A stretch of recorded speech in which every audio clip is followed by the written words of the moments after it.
hell is going on, you beautiful people, beautiful MMA fans? It's a beautiful week to be an MMA fan. The 44th edition of the MMA Roundtable, February 25th, 2014. A bunch to break down this past weekend. UFC 170 in Las Vegas. Daniel Cormier defeating newcomer Patrick Cummins. Ronda Rousey defending the belt. We got news. Gilbert Melendez is still in the UFC. TUF China on Saturday. Let's do the damn thing.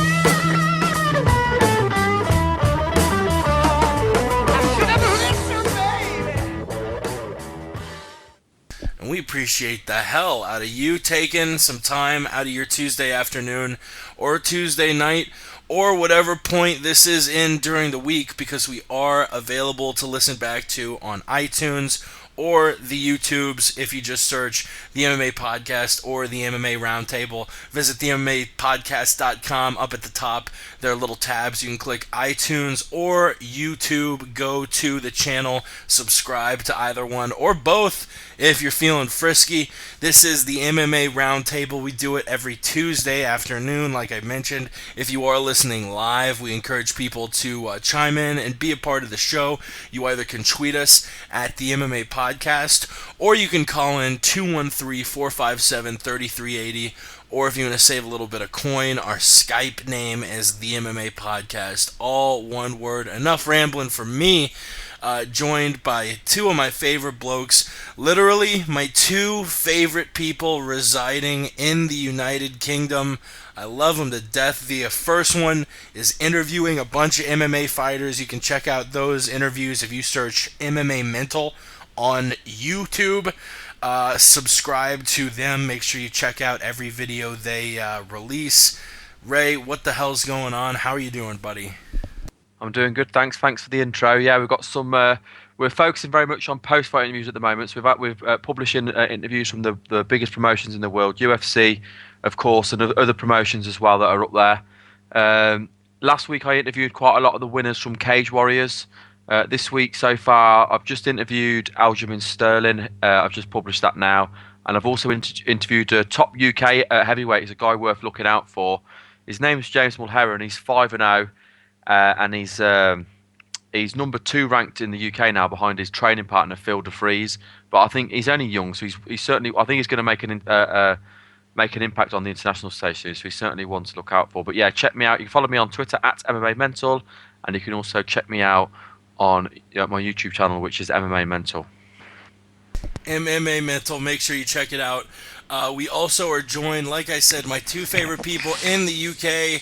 The other one who would make up that dynamic duo. I'm hearing a little background noise somewhere. Someone's rustling around. But Jay Jeans, you can follow him on Twitter at TheJJeans. And I'm not going to rest until he has 5 million followers. What the hell's going on? 5 million's a fucking lot, buddy. That would cost you a lot of money. But yeah, everything's good with me. Thanks for asking, man. I've got had some shit going on last week, but today's been a much better day. I'm actually happy for once, and that's the first time in at least 2 weeks, probably. Fuck yeah, it's been hard times over in the UK. I'm glad the sun is shining. You're feeling upbeat. You're ready. You're ready to go crush every chick at the university you're going to. It's good times. Finally, he joined the show a tad late, not really late because we're still doing the intros. It was perfect timing. He resides in the beautiful state of California. You might know him as Sweet Pappy Jones. You might know him as Patrick. You might know him as P Money. I just know him as a good-ass dude, a good-ass friend. Patrick, what the hell's going on, dude? Jake, you're a true gentleman. Things are going fantastic. You know how we do out here in California. It's a lovely day every day. And it was a lovely fucking card on Saturday. So I'm excited to hop on with you guys and break this bitch down. Let's break this bitch down. We got a lot of bitches to break down tonight, so I won't waste any more time other than saying you can catch the MMA podcast every Wednesday night at midnight Eastern, 9 p.m. Pacific. We've been promising a bunch of interviews. A lot of funky stuff's been going on. So I'm not going to throw any fighters under the bus or anything other than to say no one's canceled. We had a scheduled interview with certain dudes. Certain dudes can't do it now, but they'll do it later. But we got a busy month coming up for interviews, the MMA podcast. And also check out The Word on the Street every Tuesday night. Follow my buddy Ramses at the Aunt Jimmy Show. Top-notch dude. Let's get straight into the mixed martial arts. UFC 170 was this past Saturday. Before we talk about the fights themselves, really quick, I'll pass it to Ray, Jay, then Patrick. What did you think of the card as a whole?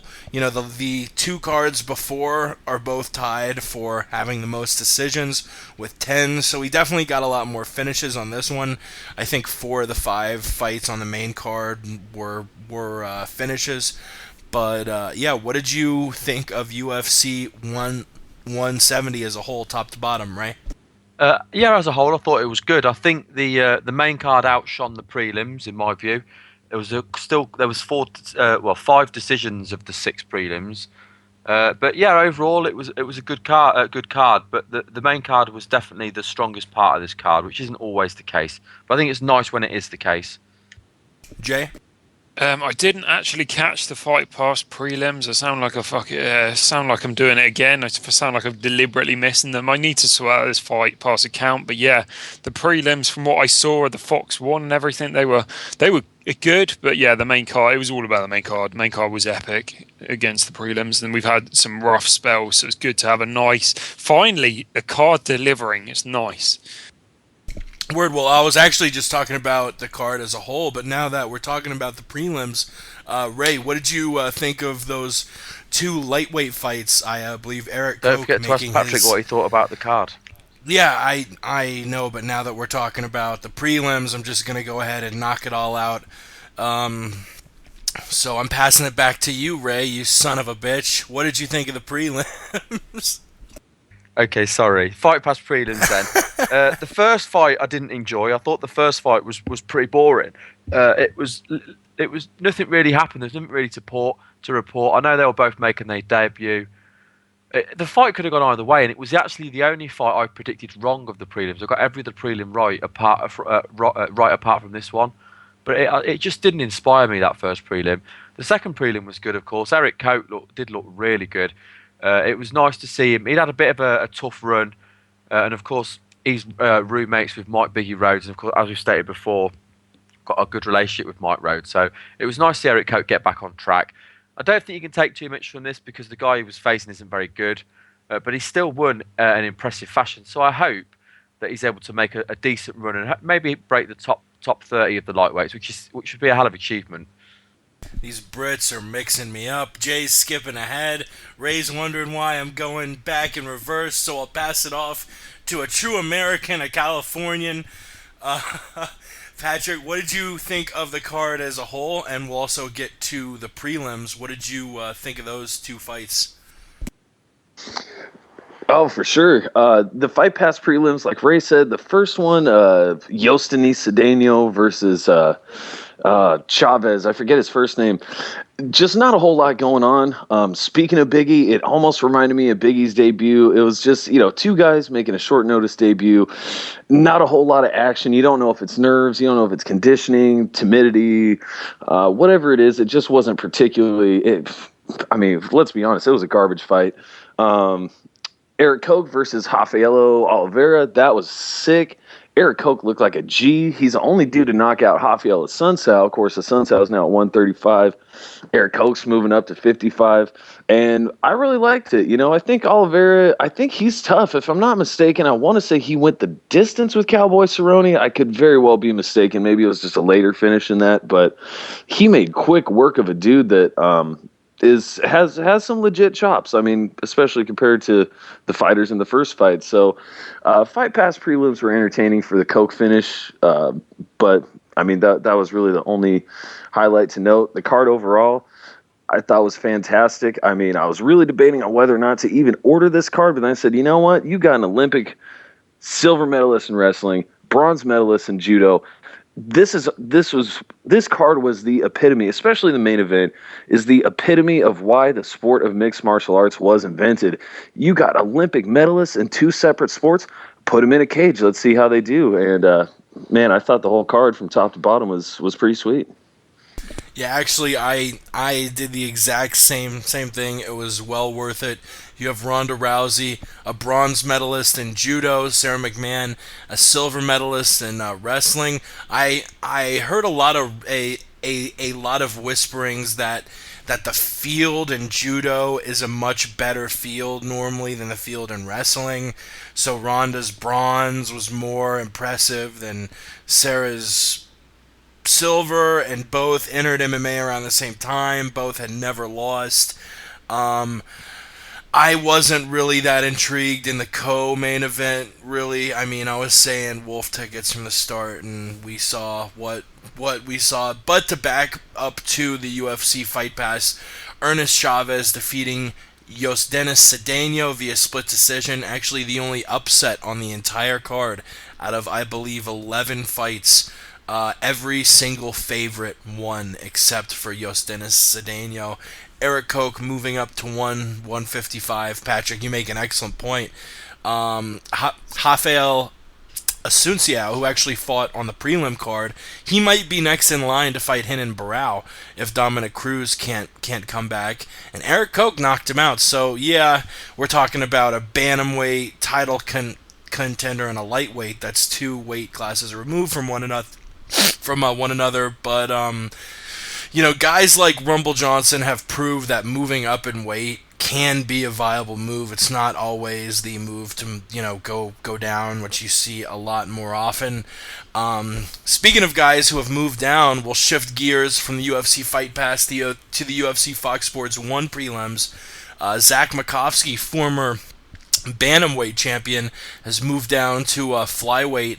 He took on another UFC newcomer, Josh Sampo, there in the first fight of the Fox Sports 1 card. Very impressive fight. Zach won pretty, Sampo had his moments, but Zach pretty easily won 30-27, 30-27, 29-28. You also had Aljamain Sterling, who you can hear on MMA Mental. Ray talked to him very recently, or the MMA podcast. We had him on in the month of November, I believe, last year. Awesome dude. Was rooting him on. One of my top 5 favorite fighters in the UFC now. Defeats Cody Gibson 29-28 across the board. Sterling winning the first round. Gibson, who was actually a pretty heavy underdog, rallied back, had a very impressive second round, tied it up on the judges' scorecards, 19-19, and Aljo went in there in the third round and won the fight, did what he needed to do. A bantamweight fight, Rafael Asunciao facing the newcomer Pedro Munoz, who has an extra H in his last name for some reason. I saw a lot of people actually going with the upset here, even though Asunciao, is still on a good 6-fight winning streak. A lot of people were going with the newcomer and Munoz. It didn't happen. I don't know whether Munoz just came out super flat or Asunciao was just on fucking fire, but it was a one-sided fight, 30-27 across the boards according to all 3 judges. Finally, the last fight before we went to the pay-per-view main card, a fight that probably should have been on the main card in lieu of maybe Thompson Whitaker or Pyle Waldberger. Alexis Davis versus Jessica Ai. This very well could have been a title eliminator fight. If Kat Zingano is still on the rack, Alexis Davis may have earned herself a title shot, defeating Jessica Ai via split decision. 2 judges giving it 29-28 to Davis, 1 judge giving it 28-29 to Ai. It was a good fight for both ladies. Ai in yet another close fight. Her last fight was a close fight against Sarah Kaufman. She was on the better side of the split decision victory, but Alexis Davis now. Like I said, Kat Zingano is coming back from the injury, is obviously trying to recover from just a tragedy going on in her family. if she can't get back into the cage, by late summer, early fall of 2014, like I said, Alexis Davis might be next in line to fight Ronda Rousey, who fought on this same card in the main event. Guys, who am I throwing it to first? I'm throwing it to Jay first. These 4 fights: Davis, Asunciao, my boy, the Funk Master, Aljamain Sterling, and Zach Fun-Size Makovsky, all getting wins via decision. What did you think? I'm still wanting Sun Xiao to get the title shot against Barao. That makes the most sense. I thought Sun Xiao, Sun Xiao just he looked good, but again he was facing a nobody. Nobody really knows what that is. Cody Gibson looked good, as you said. He came in as an underdog and looked better than most people expected him. I think from what I heard, most people expected a first round KO in that fight. Sterling did look good, but he looks like he's got some holes, which will be interesting. Zach Makovsky, that one's an interesting one. I think Zach should face Ali, whilst Demetrius, I think I mentioned this last week, Demetrius should go up and fight Faber. Zach and Ali should fight for the in the meantime to determine what happens after that Demetrius-Faber fight. I can't even remember the 4th fight. What was the other one, sorry? Which ones did you mention? Sorry, I was Makovsky, Asunciao. The woman's fight, Davis. The women's fight. You sexist. The most important fight on the damn the damn Fox Sports 1 card. You son of a bitch. Yeah, Davis looked good, but so did I. They both came out of that. I think I don't think Davis is quite ready for a title shot, but I guess you're almost at this point. If Zingano isn't ready, you've got to throw her into a title shot. On that note, Rousey defended her belt in 54 days. There's a couple of stats about that one. She defended her belt in 54 days. That's a UFC record. She also is the first champion to win a title shot, a fight with a body shot. So there you are, 2 records to Ronda Rousey. Yeah, even though we had a bunch of decisions on the Fox Sports 1 prelims, they were all solid as fuck fights. Zach Makovsky versus Josh Sampo, much like Jessica Eye and Alexis Davis. Basically, you could look at it as like an eliminator fight in the 125-pound division, just because, we all know 125, it's still growing. There's a lot of good prospects. They both put on a good fight. It went everywhere. There was, your takedowns, your striking. Makovsky looked good everywhere. Sampo's a beast, too. He's a real good prospect, but he just got a tough draw here, and a multi-time champion in other divisions in Zach Makovsky. Pedro Munoz, I saw a lot of people were going for the upset as well over Rafael Assunção. I'd never seen Munoz before. I said, I got to go with Assunção. He's basically only ever lost to top flight guys, so he put on just a great showing, put it all together all the way around. And Aljamain Sterling and Cody Gibson, I'd never seen either of them before. I'd been familiar with their names from the regional circuits, and that was a great fight. That was just entertaining as hell. Neither guy wanted to give an inch. Aljamain was definitely the better fighter that night, but Gibson definitely showed me something, staying in that fight and taking what he took, and it wasn't completely one-sided. He was in there as well, so that was a great scrap. And Jessica Eye and Alexis Davis, that was fantastic as well. Davis's Muay Thai, Eye's boxing, it was great. The ground game was really the difference in this, although I must say I was impressed with Jessica Eye. She really neutralized Alexis Davis's top game. She was not able to do a lot, even when she was on top of her for an extended period of time. Her effectiveness was very minimized. I had Jessica Eye win in that fight. I think it's pretty fucking simple. She won the first round. She won the third round. But Alexis Davis got on top of her at the end of the first, did absolutely nothing. That's all that matters, is she was on top. But, hey, that is what it is. It was a pretty solid card for Fox Sports 1, I'd have to say. Really quickly, before we pass it to Ray, I did want to bring up the Sterling fight. A lot of people thought Aljamain Sterling was going to go in there and just stomp down Cody Gibson. I think he was like a minus 300 favorite or something close to that in Las Vegas. Gibson didn't have near the hype that Sterling did.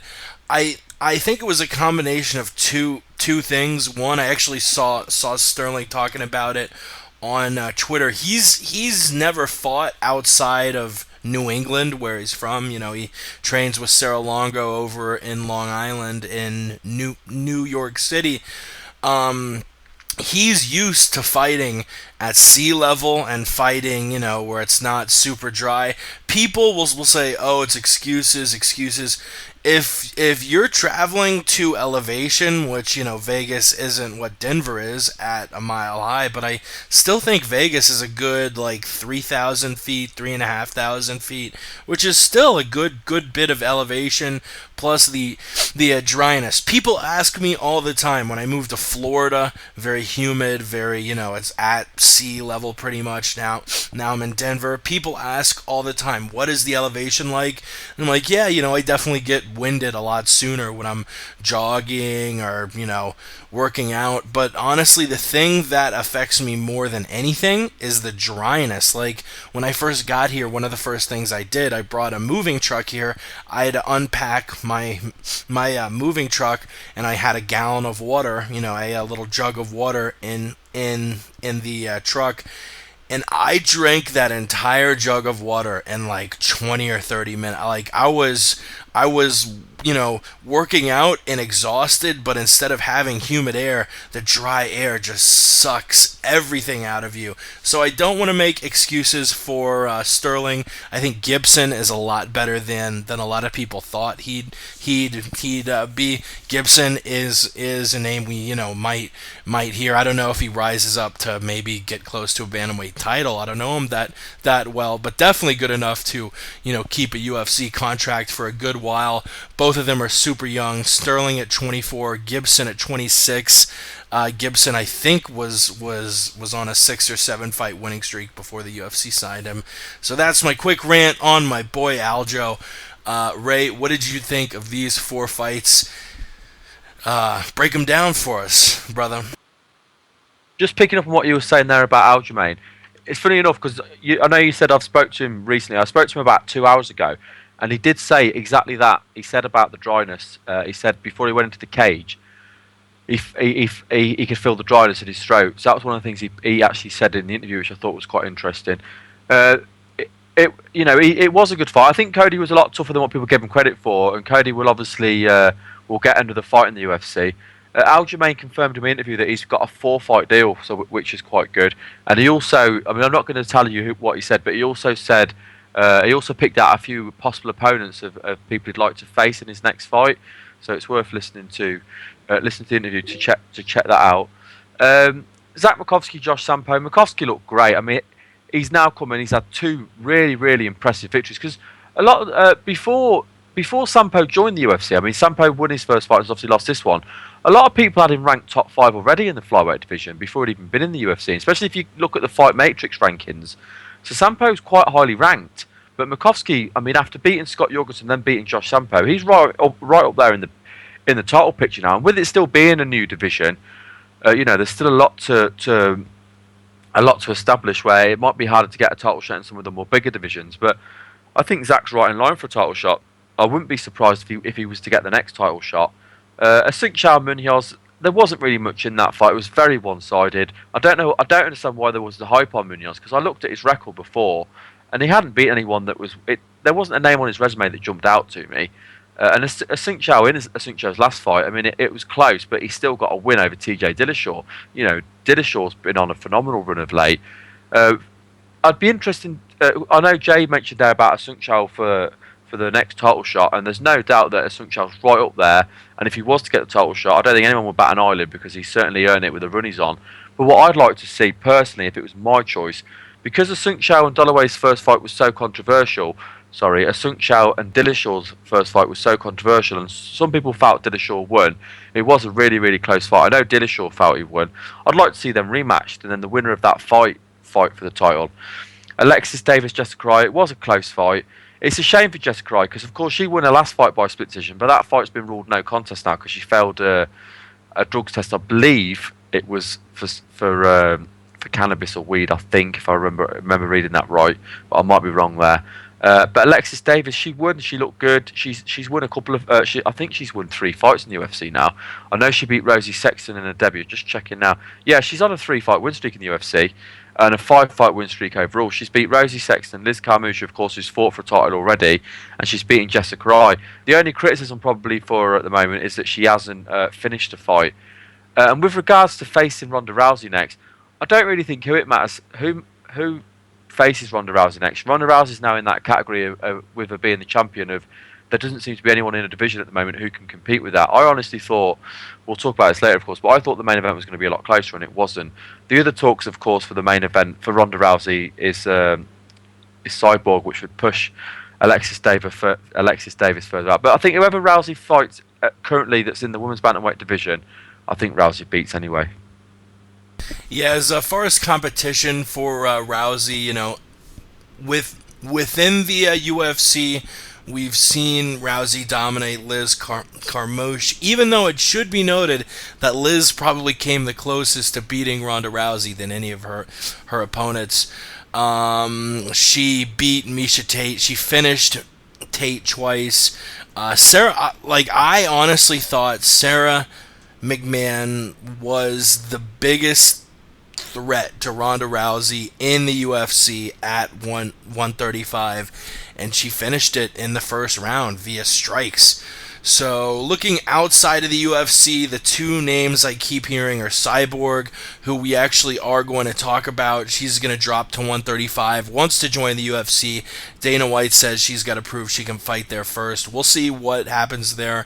Also Holly Holm, and it doesn't sound like Dana White really thinks she's fought quality opponents yet either. He didn't rule out the option of signing her in the near future, like he sort of did with Cyborg. But when people asked about Holm versus Rousey, White's immediate gut reaction was Holm hasn't fought anyone in the UFC, which it's a perfect example of the UFC trying to sell their own brand. But Holm, it's not true. Holm hasn't fought anyone to the caliber of an Alexis Davis, Sarah Kaufman, Jessica Ai, etc. So we'll definitely see there. These next couple fights, these welterweight fights, let's try and make them rapid fire, 140 characters or less, just so we can make sure we wrap all this up within 2 hours. We got a few news topics. We got wins by Rory Cormier and Rousey to talk about, the TUF China Finale. So let's speed through these next couple topics. Stephen Thompson defeating Robert Whittaker via TKO punches in the first round about halfway through. What did you think of the fight between these 2 young up-and-coming prospects? And what do you want to see next for Stephen Thompson, the Wonder Boy? P-Money? Oh, man, what I want to see next from Stephen Thompson is more of the same. He looked badass taking out Robert Whittaker last night. I'd actually picked Whittaker for the upset, and obviously I was wrong, and I'm not upset about it because Wonder Boy, I said if he wins, it's going to be in spectacular fashion, and it was. He was getting lit up a little bit on the feet early by Whittaker, but he made the adjustments he needed to, and he came out and he put that pinpoint striking on his ass, dropped him with some beautiful hands, and he was throwing the axe kicks, the hook kicks. It was a fantastic display from Wonder Boy, and immediately it was a great start to the pay-per-view. Already I said, okay, my money's been well worth it just from that performance. It was fantastic showing. What's next for both of them?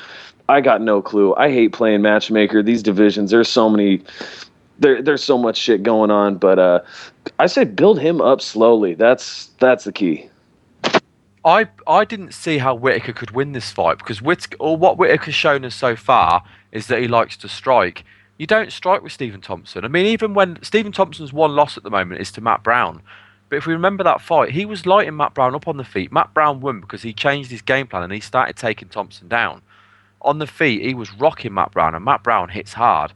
Thompson is an elite striker, quite possibly the best striker with his resume across the whole of the UFC. I'm not saying the best MMA fighter because, of course, there's more to MMA than striking, but his striking as a pure striker, I don't think there's anyone better than him. I mean, he looked absolutely amazing. We've seen Whittaker go 3 rounds with Court McGee in a really, really tough fight, and even though he lost, it was a tough fight. But he looked like an amateur in there against Thompson. He just toyed with him. It was amazing to watch. I was really really impressed with Stephen Thompson. I had actually interacted with Thompson this week, and I was hoping to get him on. He agreed to do an interview, but I just haven't been able to set a time up. So I'm hoping I can get him on the show, get him on and have a chat with him, because it'd be great to get his take on the fight, because it was an impressive performance. What for him next? I'd like to see him put in against. Sorry. I'd like to see him put in against another striker. You know, let's build him up and get him that record. I know eventually he's going to have to face some really tough grapplers, which is where he's going to struggle. But yeah, there's some good strikers in the division coming off wins. Put him in there and crazy 400 characters. Thanks, Jay. Put him in there and we can see if we can get him some more spectacular knockouts and really build him up to be higher up the card. Sorry for the 140 characters. It's all good. Jay, what did you think about the fight? Stephen Thompson did what fuck, I can't even remember his name. Whittaker, Robert Whittaker. He did what Whittaker did on the Tough Smashes to everybody. He just smashed them up. Made them look like idiots for even stepping in there. What's next for him? Eric Silva, Gunnar Nelson, or Brandon Thatch. I think all those four guys are very exciting fights for him. Word, I like you speeding it up at the end just so I didn't give you the old buzzer. Anyway, we'll move on to the other welterweight fight I want to rush through. Mike Pyle defeating TJ Waldberger via just... this was a little bit of a late stoppage. I think Mike Pyle knocked Waldberger out about 9 times when he was there just struggling on the ground. What'd you think of the fight? What's next for Pyle? And I just quickly want to add, I want TJ Waldberger, if he can do it money-wise, these fighters have got to fight to feed their families, but if he can afford it, I pray, TJ Waldberger, if you are listening, take the rest of the year off, please, for your own mental health, for the, for your brain. You just got brutally finished by Mike Pyle. And in his last fight against Adlan Amagov, just back at UFC 166 in October, he got KO'd so bad. I think he needed to be stretchered out of the Toyota Center in Houston, Texas. Not a pretty scene either time. So I hope he takes a little bit of time off. Who's starting it off this time? Damn it, Ray. What did you think of Pyle Waldberger? And I'm not gonna be afraid to use the buzzer this time. It was I actually thought it should have been fight of the night. It was a great fight. Waldberger showed a lot of heart. But to answer our buddy Dave's question on Facebook, for this fight, I thought the decision for Herb Dean to stop it was late. He should have got in sooner. Yes, nailed it. Word. Shout out to Davey Boy on Twitter. He's actually been on the last couple episodes of the MMA podcast. The motherfucker lives in Guam. Hell of a guy. Jay, what did you think of this fight? Pyle brutally finishing TJ Waldberger. Yeah, it was a late stoppage. Pyle was all over him. I expected it to go the other way, actually. I thought Waldberger was going to get the first round KO. Pyle pulled it on, did a great job. I have no idea what's next for him. He seems quite old, so maybe... Brian Ebersol, why not? Brian Ebersol, why the hell not? Let's move on to P Money. I can't forget about P Money, even though I almost just did. What did you think of Pyle Waldberger? Jake, you beautiful bastard. I thought this was a great fight.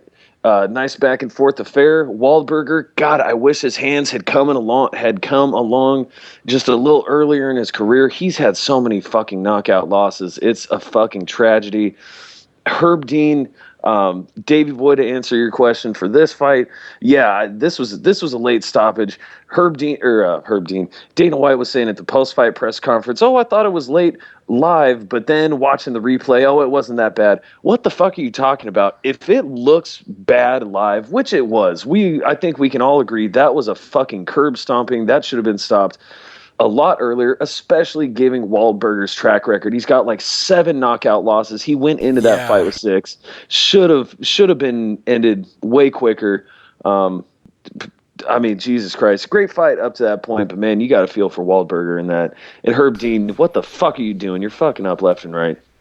Yeah, TJ actually lost his first career fight via TKO early in his career, lost via KO, or TKO. Actually, all of these were sort of lower level fights, but all three of the dudes we know of, Josh Neer, Pete Spratt, and Ricardo Funch, finishing him.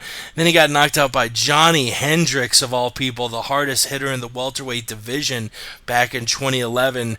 And then in his last two fights, both in the last, 4 or 5 months, he was finished by Amagov and Pyle, both who pack a wallop. So I hope, he just takes a little bit of time off, takes a breather from the sport.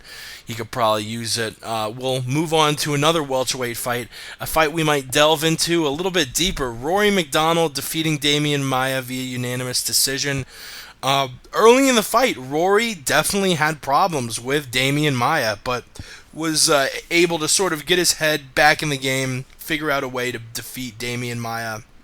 Was looking more aggressive than I've seen him in the last few fights, which was really good to see. What did you think of the fight, and what next for Rory McDonald? He called out, or on Twitter, he asked Dana White and the UFC for the winner of Johnny Hendricks versus Robbie Lawler. Will he get a title shot with, he's only on a 1-fight winning streak now. Will he get a title shot? Lawler winning the belt will certainly help that. Or will he take on the winner of Carlos Condit and Tyron Woodley next? Will he take on the winner of Hector Lombard and Jake Shields next? A lot of stuff going on at the welterweight division. What do you think of the fight, and what next for the Canadian Psycho, Rory McDonald? Jay? The British Psycho, Jay? It's a good fight. Damien did a better job than I thought he was going to do, but Rory looked awesome and his cardio is fantastic. I still hate Rory, but he did a good job. What's next? I think it's got to be... I just want to see him fight Matt Brown. I think Matt Brown does present some problems for him. Word up. I'm going to stick my dick in a big bowl of pudding. P-Money? Oh, yeah. Put it in there, Jake. And I tell you what, this fight... Rory McDonald was impressive even when he wasn't, just in the sense that Damian Maia must have had the mount on him in like a minute in to this fight. I mean, it must have been a minute and a half into the fight. They're both bone dry. Damian Maia, one of the most decorated grapplers in the UFC and in competition jiu-jitsu, had Rory in the full mount. And I mean, he was beating the shit out of Rory McDonald, but just the fact that he didn't get submitted, I think, is a fairly good statement. And coming back, making the adjustments he needed to do, he said, shit, I'm not letting Maia grab my leg again. And he did what he needed to do. He put it on Maia. It was a fantastic fight. Fantastic fight. Ray, I won't say anything horrible before you speak. What'd you think of Rory versus Maia? It was a good fight. It was like a fight of two halves in a sense. With Maia completely dominated that first round. I mean, he took. I'd gone for Maia to win. This was the one main card fight I got wrong. I went for Maia to win. He took McDonald down after controlling that first round. I honestly thought this was the way the fight was going to go. I mean, we saw Maia do it against Fitch. We saw Maia go 5 rounds against Shields. I didn't imagine that Maia's cardio was going to be an issue, but it clearly was. I mean, he looked gassed after 1.5 rounds. McDonald, fair play to him. He recovered well in that first round after being in, like Patrick was saying, in a horrible position, because Maia literally had every dominant position you can get within jiu-jitsu without actually landing a submission. But McDonald stayed calm and he fought off. Then in the second and third round, when he was defending the takedown, he just lit Maia up on the feet. And Maia showed a lot of heart, but McDonald looked absolutely great. I don't think McDonald should get a title shot, because I don't think a 1-fight win streak is enough to get a title shot. Well, let's not forget, he got completely smashed by Robbie Lawler. That was a very one-sided fight. I'd like to see him, I think, would be a good fight for him to get the winner of Carlos Condit and Tyrone Woodley. I mean, we were supposed to see him fight Condit a while ago in a rematch, so I think that's another loss he's got on his resume, of course. So I think the winner of Condit Woodley makes a lot of sense. That'll be a fun-ass fight. Rory taking on... I mean... Man, I don't know what's going to happen in that Condit Woodley fight either. Condit will probably be a slight favorite. He's number 2 in the division. I think Woodley's like number 10. But Condit has showed he's got that weakness of not that solid wrestling defense, What does Woodley have? That motherfucker can wrestle. So we'll see what works out there. We'll move on to a light heavyweight fight. And I hate saying I told you so, and I hate saying I was right about this, and everyone else had their head up their ass. Actually, I love saying that. I mean, look, I'm not mad the UFC made this fight between Cormier and Cummins. Don't get me wrong. But I had friends of mine who know the sport saying, "Yeah, Patrick Cummins is really gonna challenge him. Yeah, this bad blood really seems real." Whether the bad blood was real or not, it seems to me it's obvious it was fake. But who the fuck knows? Cummins, look, like I said, Cummins could be a top 10, top 15 light heavyweight talent. He could be decent. But Daniel Cormier just got through wrecking Bigfoot Silva, Josh Barnett, Roy Nelson, Frank Mir. Durable heavyweights. And he's going to step in against a Pat Cummins who really hasn't taken a shot in his life and beat 4 bums. This went the exact way I thought it would go. Round 1 finish for Daniel Cormier via TKO. What do you think of the fight, and what next for Daniel Cormier? Obviously, the light heavyweight division. Cormier's definitely in the short queue for that title shot. Glover is obviously next. You have Alexander Gustafsson taking on Jimmy Manuwa. Most people believe that if Gustafsson defeats Manuwa in a couple weeks, Gustafsson's next fight will be a rematch against John Jones, a title shot, especially if John Jones defeats Glover Teixeira. But after Glover and after Glover, I think the next two in line are probably Rashad Evans and Daniel Cormier. Rashad Evans probably not going to make sense for Cormier's next fight, even though I was super jazzed up for Cormier Evans. That would have been a hell of a war, but unfortunately Rashad had knee surgery, is going to be out for 6 months. So what next for Daniel Cormier, who is probably a win or two away from a title shot?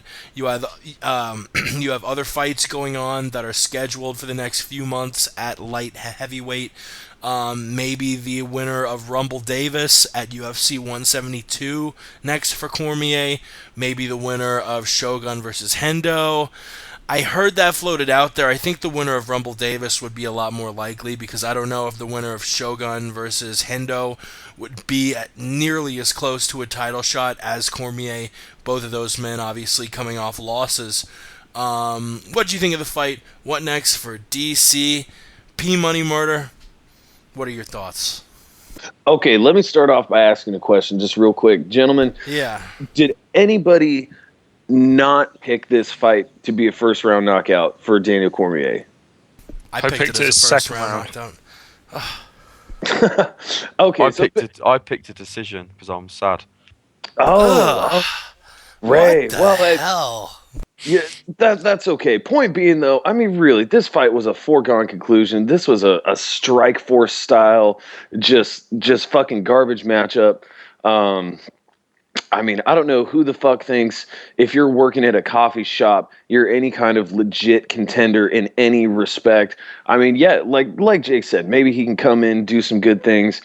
That's possible. Daniel Cormier is just too much, though, for pretty much anybody, let alone some dude who's working at a coffee shop not even 2 weeks before. And I don't mean to demean the baristas of the world here. I'm just saying it doesn't matter if you're a fucking golf course superintendent or if you're a server at Chili's. It doesn't fucking matter. If that's what you're doing and you get the call to fight Daniel Cormier in less than 2 weeks' notice, I'm sorry, you're fucked. Period. Ray. As for what I'd like next for Cormier. Never mind. Sorry. Oh, terribly sorry. No. You paused, and I said Ray, and then you started talking again. So I apologize for cutting you off there. No, I'm terribly sorry. I was had to collect. No, myself. I'm the one who's sorry. You son of a bitch. Oh well, we can just jerk each other off all day then. Yeah, Cormier, I think put him up against either the loser of the Jones Teixeira fight or the Gustafsson Manuwa fight. I think those are probably the highest ranked fights, toughest fights for him. So I'd say let's do one of those. Yeah, the fight was absolutely pointless. I haven't been impressed with Cormier since he joined the UFC. That's why I picked decision. Obviously, with hindsight, it was a stupid pick. Do you know what annoyed me most about the fight, though? Was not how pathetic the fight was, but how pathetic Joe Rogan was. And I like Joe Rogan, but to compare that knockout and say it was as impressive as the knockout over Bigfoot was, for me, was an absolute joke. Because Bigfoot is a quality heavyweight. We've seen him come in and do damage and take punches, and he's very effective. I'm sorry, you can't put Cummings and Bigfoot in the same category. So I didn't like that commentary personally. But yeah, I mean, I don't know what to say. There's nothing. I didn't learn anything from that fight. I'm not looking forward to seeing Cummings next. And Cormier, the fight did nothing for him or his rankings, or because it was a fight he could have won with one hand tied behind his back, I think. As for what he does next, I like some of the fights that have been mentioned. I like all the fights that have been mentioned, actually. Shogun Hendo, winner of, would be good. The loser of Jones Glover would be good. I like the idea of him facing the winner of Gustafsson Manoa, like Patrick said. I was thinking that as well. And also the winner of Johnson and Davis. I think there's some really... I think the light heavyweight division at the top is really, really good. I think probably around below top 15 lowers, the standard drops a little bit, but the actual top bit of that division, I think, is really exciting. Jay Jeans, what do you think? Yeah, Phil Davis, Rumble makes the most sense. I think that Shogun and Hendo would get wrestle fucked to abomination. But yeah, the fight was wolf tickets, man. As you said, rightfully so last week, Jake. Patrick Cummings, I think he should. I don't know. I don't think he deserves another second. I understand why they're giving him a second fight, because he got fired from his old job, apparently, given all these fake stories we've been told. Not sure how much of this is all real, to be honest. But he'll get a second shot. I think maybe Fabio Maldonado, maybe even Ryan Gemmo, somebody who's coming off a couple of losses. Maybe James Tahuna. That kind of makes some sense. He's coming off a vicious knockout loss to somebody in the top 10, although he probably still doesn't deserve it. Daniel Cormier, he looked good, but who is he fighting? It really is a question of that. The fight, yeah, Joe Rogan made that blunder, was saying as Ray said, it was nowhere near the Bigfoot knockout, but we'll see where Daniel Cormier goes. I think I'd like to see the John Jones fight, but I think right now John Jones, I think there's only 4 fights left for Jones. It's got to be Glover, then Gustafsson, then Cormier, then go to heavyweight, beat the champion, because he's talked about this, and then retire by 2016. I think he's spoken about that as well. That would be wild to see a guy that young retire by 2016. We actually, really quick, we have a guest on the show. He's a well-known UFC welterweight, Nick Diaz. What did you think of Cormier versus Cummins? They're selling y'all wolf tickets, people. You're eating them right up. George here is selling you wolf tickets. Dana here, he's selling you wolf tickets. The UFC is selling you some wolf tickets. You guys are eating them right up. Powerful words, Nick. I did that same bit last week during the MMA podcast, but it bared repeating after it all proved to be true. We will move on to the main event. Rowdy Ronda Rousey taking on Sarah McMahon, the Olympic medalist. The first time 2 Olympic medalists had faced off inside the octagon. And Ronda Rousey wins a very convincing first round stoppage, 1:06. They're clinched up against the cage. McMahon's back against the cage. Ronda lands a knee of death to the body. Actually landed a few of them, but that last one just dug into the liver of Sarah McMahon. Sarah McMahon, a lot of people were talking about the stoppage. Sarah fell. And when Sarah initially fell, she had her right hand on the ground, keeping her, balanced and up, and her left hand clutching her stomach, where she just got kneed in the right side of the stomach in the liver. And Rousey threw a couple shots to Sarah's face, and Herb said, got to defend. She didn't.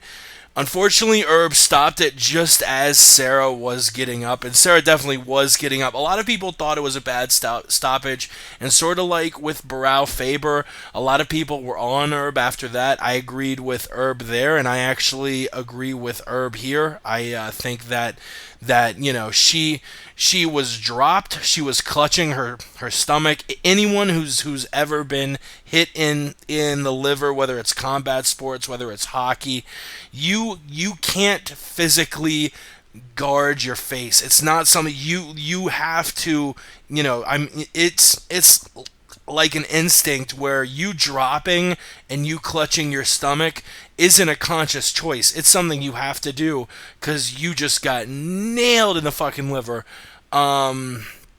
I think, sort of like Barao Faber, he could have let it go another second or two, and I wouldn't have been mad. But, refereeing is not a science. There is not any fight where it's like, okay, you should have stopped the fight at exactly this point. Every fight is different. Refereeing is so subjective. I can't be mad at Herb Dean for stopping a fight when the loser of the fight is on the ground, clutching her stomach, and the best female fighter in the world is landing unguarded shots to the face. I just can't be mad at the ref for it. People booing Ronda Rousey afterwards. I'll talk about that in the Bonehead of the Week, but that was super classless too. So talk about the fight, talk about the stoppage, and what next from Ronda Rousey. Like I sort of mentioned when we talked about the Davis-I fight, I sort of laid out what I thought about the title picture there. Kat deserves the next shot. She was supposed to fight Ronda when Tate fought her, then she was supposed to fight her again, then McMahon stepped in, so Kat has earned the title shot. She earned a place on TUF. I think if Kat can do it, she should get it. But if not, Alexis Davis, Alligator, the Canadian, let's see what she can do. What'd you think of the fight? Was it an early stoppage? What next for Ronda Rousey? Ray Thompson, what did you think? The fight was it was starting to get good. I mean, it was Ronda Rousey was very aggressive, which I liked. She was up against the cage. But at the same time, McMahon was giving as good as she was taking. They were both throwing punches, and I was thinking, what's Rousey striking like? How's she going to cope with the punches? She was struggling to throw McMahon because McMahon's base obviously good with the wrestling. And again, of course, this is a question David Boy asked us about the stoppage. I thought the stoppage was wrong. I thought, as I know about the intelligently defending yourself, but as Herb Dean stepped in to stop the fight. She was standing back to her feet, so therefore she was over the worst of it. She was defending, she was improving her position. So in my eyes, in the eyes of the law of intelligent defending, because she was moving and she was getting back to her feet, she was defending. So therefore, the stoppage was premature. I think she took 3 shots on the ground before she got back to her feet, so there weren't even that many shots. But I also think that maybe Herb Dean knew that he'd screwed up earlier on with the stoppage and had stopped a fight too late. So therefore jumped in and stopped this one too early. I think it's a shame it stopped when it did. I don't think McMahon's done enough to get an instant rematch, even though it was a premature stoppage, just because of the nature of the fact that she was on the floor after a minute. But I think Rousey was going to win, a bit like with the Barao Faber, because I thought that one was early. I think Barao was going to win, but I still think it was early. And I think Rousey was going to win, but I still think it was early. It's hard to know what's next now, because the only fight that really probably intrigues people for Rousey now is if Cyborg comes in. She's on about dropping down to 135. I mean, she looks like an absolute beast when she fights. I don't know if she can drop to 135. I think people have forgotten how good and how effective Kat Zingano looked in her fight against Miesha Tate, because she's been out injured. Then, of course, she's had the tragedy with her husband, which is obviously always puts things into perspective when something like that happens. So I think people have kind of forgotten about her a little bit. So I think the only fight that really intrigues people at the moment for Ronda Rousey, because I think people were really intrigued by this fight, but McMahon just didn't deliver. But I think Rousey and Cyborg is the only one fight now that the UFC can really, really sell for Rousey. Jay? I think Zingano, it's got to be Zingano. Zingano or Cyborg. I mean, everybody's talking about, of course, everybody should be talking about Davis, but I haven't been overly impressed with her. She didn't look that good against I, but I seems to make everybody look... I think it's I think Jessica I is able to make everybody look mediocre. She's just a very well-rounded fighter, and as a result of that, there's no easy way to take her out. And that's credit to Jessica I. The fight itself, the stoppage is always going to be the question mark. I think it wasn't as clear cut as Faber Barao. I can see the argument for why it was stopped, but I can also see the argument why it shouldn't be stopped. I mean, it was to the body, and she was able to get to her feet, whereas Faber, the fight was ended. Faber only decided to move once Herb Dean has stepped in, whereas Kaufman decided to stood up at just about the right moment, just about a second before. So Herb Dean was probably, I think we had that issue with Chet Congo and Pat Barry, where I think Dan Murgliata put his hands on Pat Barry and then was like, oh, he didn't know what to do. So Herb Dean just followed through with his instinct, and I think his instinct, in my eyes, might have been maybe another second, maybe just another second, see what would have happened. But maybe, Rousey, as soon as she would have got back to her feet, she would have just landed another body shot. So I think it just saved Kaufman a bit more. It just saved her liver from a bit more. But yeah, it was a good fight. Shame it didn't deliver, but yeah, Rousey was looking phenomenal. That's all we can say. And let's see her face Brazilian. Let's see her face Ngannou or Cyborg. Oh, not at all, bro. I appreciate and agree with pretty much everything all you gentlemen have said thus far. I feel like this fight delivered. I mean, the pay-per-view overall, it really did deliver. I was surprised, much like everybody. I thought McMahon was going to be the toughest test Rousey had ever had. The Olympic medal, just the equivalent in training. It's Olympic medalist caliber athletes are just a different type of human being, quite frankly. Than most others. It's just athletically speaking, it's pretty crazy. But and for Ronda to come out and finish this fight just a little over 60 seconds, it was amazing. I thought her hands were looking a little improved in her rematch with Miesha Tate, and they definitely looked improved here. She definitely showed a good chin as well. I mean, these girls, they were tagging each other up. Neither of them gave an inch. Neither of them really. I mean, these girls are just diesel, quite frankly. But Rousey, what did she do? She did what she does in every fight. She fucking slams bitches up against the cage, and she just dominates. She pounds them out, and she did the very same thing to McMahon, except she just happened to finish it on the feet this time, first time in her career, including her amateur career, which was also, I believe, 4 first-round armbars. So you got to remember that. She didn't start out as a pro. It was amazing.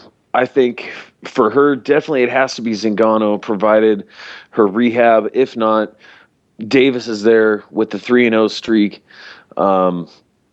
Regardless of how you think that fight with Aya should have went, she does have the 3-0. So by virtue of that, she's got to make sense. If Zingano isn't ready, Rousey was saying, I believe during the post-fight press conference, that she'd be looking to get back into the cage sometime early to late summer. I don't quite recall, but heck, throw Davis in at that point. Maybe Zingano will be ready to go at the end of the year.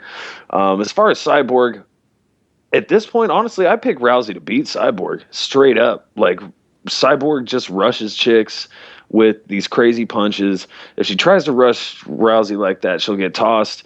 And I certainly don't think Rousey can trade with Cyborg at this point, not at all. But I think she could probably at least manage to do enough just to not get herself knocked out and eventually get it to the ground or something. I mean, what we've seen from Rousey so far has been so impressive. And I mean, heck, I remember Gina Carano standing over Cyborg Santos when Cyborg was laying on her back and Gina's punching her in the face. Hell, I mean, if Gina Carano can do it, she's retired from fighting now. Ronda Rousey, she's just a whole different beast. Big ups to her, and big ups to McMahon. I hope she can get a couple wins under her belt and they can do this rematch.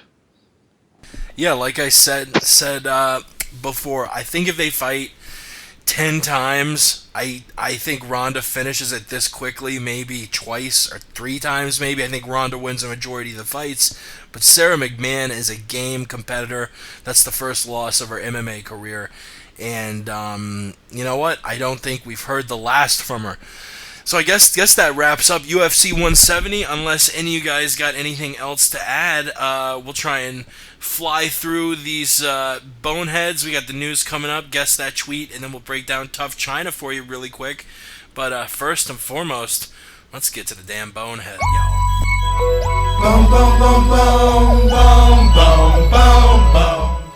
That's right. Usually I let it play, but you know what? I'm just going to start it off because this bonehead really fired me up.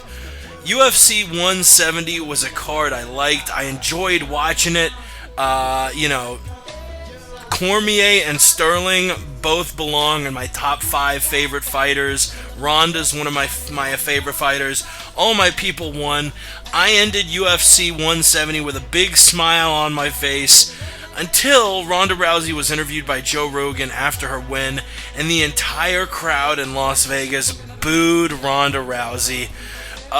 Look, let's grow some thick skin, people. This is a country where we can accept, the quarterback the ex-quarterback of the Philadelphia Eagles hung dogs and tortured and killed dogs in a dogfighting ring. But Ronda Rousey goes on The Ultimate Fighter, and she isn't nice to Miesha Tate, and at times she's combative, and all of a sudden she's a total bitch, and I hate her, and look, she cried when her fighters lost, she's crazy. It's like, no, she's not crazy. She has a fire under her ass. When she cried when her teammates lost, she was really sad for them, and she was very invested in their careers. I don't understand the hate for Ronda Rousey at all. The people who are booing her, whether you're booing her for that, booing her because you thought it was an early stoppage, it's not Ronda's fault that Herb Dean jumped in. If you do think it was an early stoppage, it's never the fighter's fault. You can't boo a fighter because, Herb stepped in a little late, or a little early rather.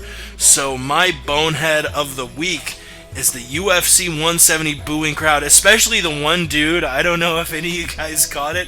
It actually turned my frustration into me just laughing, because there was one dude that the mic was picking up that literally was booing, like, so desperately. Boo! Like, going crazy. It was hilarious. Jay, who's your bonehead? I'm actually going to go with Sean Shelby for this one. I don't really have much of a bonehead, but Brad Pickett and Ian McCall were fighting, and that was a good choice by him. And then the replacement for Brad Pickett is Neil Seery, who hasn't even looked that good in Cage Warriors. I don't know why he's been snapped up. And then recently, of course, you've got you had Sun Sao, the current, pretty much walking into that fight, is the number 1 contender, and they gave him a guy coming on his debut. Like, really, is it really got that bad for you, Sean Shelby, that it's like, oh, right, okay, the number 1 bantamweight in the world, the number 2 bantamweight in the world, the number 1 contender, his opponent's pulled out, we'll give him a nobody. And it just doesn't make sense to me. I haven't got many boneheads for this week, but I'll go with Sean Shelby. I'm going to go with Tough Nations contestant Tyler Manowaro. I mean, this guy, I think he's 19 years old. He looked absolutely fantastic on the show.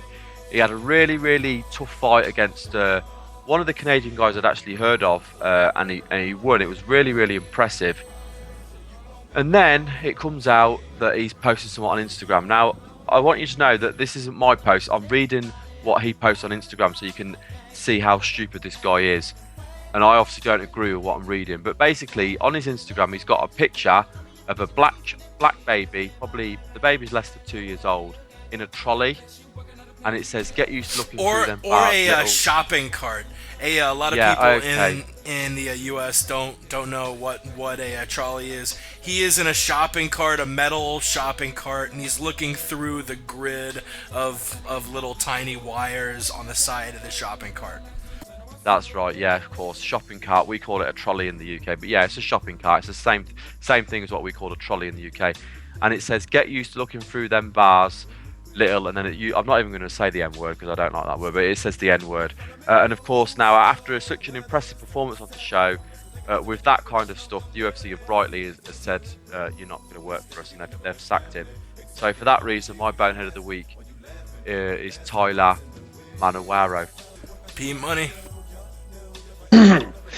Yeah, solid day for myself. I gotta pick Dana White because really, the past couple weeks, seems to be just like the biggest PR meltdown. I mean, Bellator MMA had their little thing with the whole pay-per-view. There's all sorts of debacle going on with that. I dare say this may be even a bigger media shitstorm. It's fucking insane. I can't even begin to go through in my mind all the shit that Dana White has been doing, but it's just like, it seems like he's just intent on burying the fucking company. Just fuck credibility, fuck anything. It's all about the bottom line. And that's the thing, the bottom line, well, I don't know. I'm no fucking CEO, but I'll tell you this. They're not even doing the right shit they need to be doing to be building their bottom line. Dana White is just perpetually a candidate for Bonehead of the Week here on this show, and I'm nominating him again this week. Word up. I gotta give it to Tyler Manowara, whatever the fuck. I'm always down for a little good-hearted, fun racism. This was not the funny version of race jokes. This was just a terrible. It was just stupid. Stupid is the only word I can use. Fits perfect. I hope Tyler can maybe turn his life around. I don't know what the issue is. Whether you know was in a drunken stupor, as Rob Ford would say. Who knows? But it's sad to see someone so young make a mistake so foolish that's really going to have huge effects on his MMA career. Jay, who's your vote? Yeah, the crowd were absolutely a joke. Tyler Manowara is also something else, but yeah, I'll go with Tyler, man. I muted it the wrong way. I muted it the wrong way. Sorry, my vote's for Sean Shelby. P Money. What? Yeah. I will go ahead. I'll make it unanimous. This Tyler kid, I don't even want to butcher his last name. Although he doesn't deserve the fucking decency. I should butcher his name. I mean, what do you want to say? Pretty much just a scumbag move. Fuck. You're retarded, kid. That's it. Like, you fucking blew a huge shot and you're obviously a fucking just a bigot. So fuck yeah. Yeah, it's like I said, he's 19. I know a lot of cool people my age who I didn't like when I was 19 because they were stupid and foolish. And I think this was like a very old post too. Also, a shout out, an honorable mention, Bonehead, to the Australian background checking company the UFC hired to check all of these dudes. I mean, A, you either could have just not brought him into the TUF House, or B, you could have said, hey, nudge, nudge, hey, Tyler, before people make a big deal about it, how about you go erase that horrible post on your Instagram? Because it's dumb and super racist. We will move on. We got 5 news topics. 4 of them we're going to do rapid fire and just get through so we can get to guess that tweet and have time to break down TUF China. But this is the one news topic I want to delve into. News that I think it came out either last night or the night before. The days all blend into one another, damn it.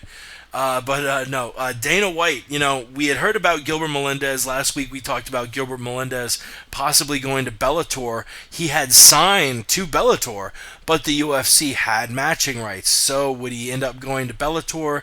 Would he end up staying with the UFC? Most MMA people I follow, pretty much all of them, said the UFC probably isn't going to match. The UFC wasn't offering him much. Bellator offered him a lot more. The UFC doesn't normally budge with stuff like this. And chances are Gilbert Melendez's next fight will be in Bellator. Would it be against Michael Chandler? We know Eddie Alvarez will probably have the trilogy fight against Chandler and then leave. But what'll happen next? Great news coming down from the UFC. The UFC decided to re-sign Gilbert Melendez, bring him back, which is awesome. I love that the lightweight division is one of the most stacked divisions in the UFC. Gilbert Melendez obviously is in that division's elite, so I'm glad the UFC is keeping him around. Not only are they keeping him around, he's going to get a title shot against Anthony Pettis in December. Not only is he going to get a title shot against Anthony Pettis in December, he and Anthony Pettis will be the coaches of the Ultimate Fighter 20. That's going to be the season where they bring on the strawweight women, and the winner of TUF 20 will be the inaugural women's strawweight champion. A lot of stuff, a lot of news to digest. What was your reaction to the news when you first heard it? Mine was just jubilation, like, yes, I love Gilbert. I'm glad he's staying in the UFC. I'm glad he's going to keep fighting top-level guys. I'm glad we, get the chance to see Pettis versus Melendez. This is awesome. I honestly think these are the two best lightweights in the UFC. People were talking about who should Pettis fight next, and I had three answers. I thought who deserved it the most. T.J. Grant, he's injured.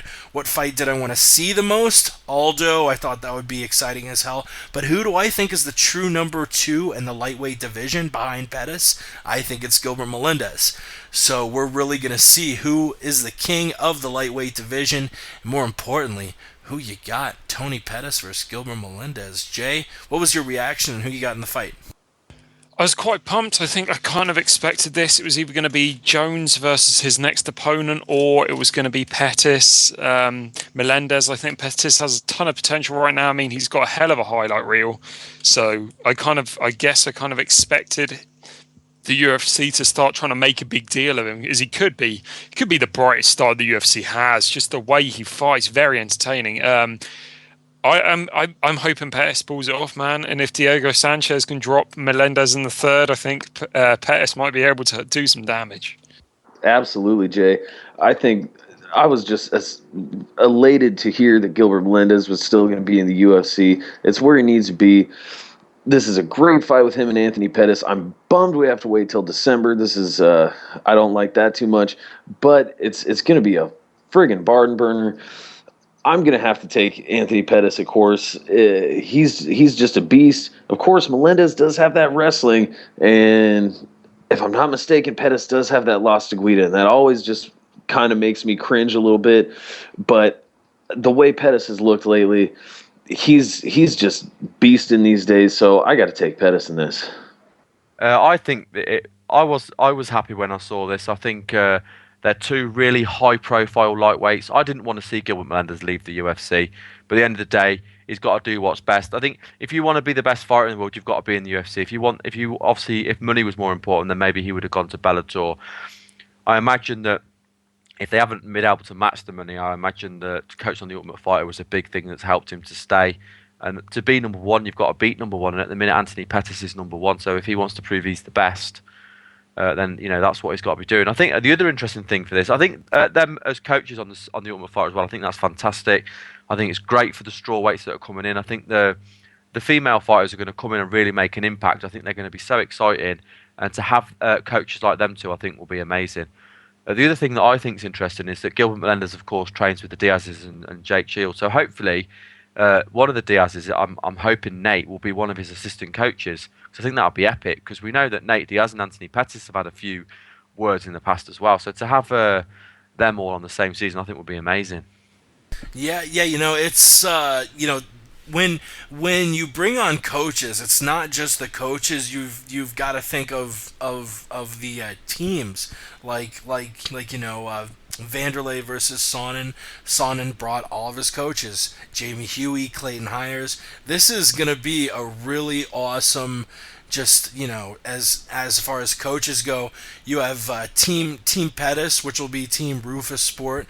You have obviously Duke Rufus. You got Funky Ben Askren, Eric Koch, Alan Belcher, Pascal Kraus, all train over there. Obviously, Pettis' brother Sergio Pettis, who's just not much bigger than the strawweight women, just 10 or 20 pounds. Like Biggie Rhodes. Dustin Ortiz, a ton of people over there. And then on the flip side, you have Gil Melendez, who trains with the Scrack Pack. We'll probably see a little bit of the Diaz brothers, obviously Jake Shields. So that's going to be really cool, the coaching going on there. We will move on, though, from... sorry, I got lost on the run sheet there. The next 4 topics, I do want to get through rapid fire, so try and keep it to, 20, 30 seconds or less, so we can breeze through Guess That Tweet and get to TUF China before midnight UK time. The first bit of news, Ariane, she says Ronda Rousey is not a good role model. Do you agree? I think this is a fucking joke. Ariani saying Ronda isn't a good role model.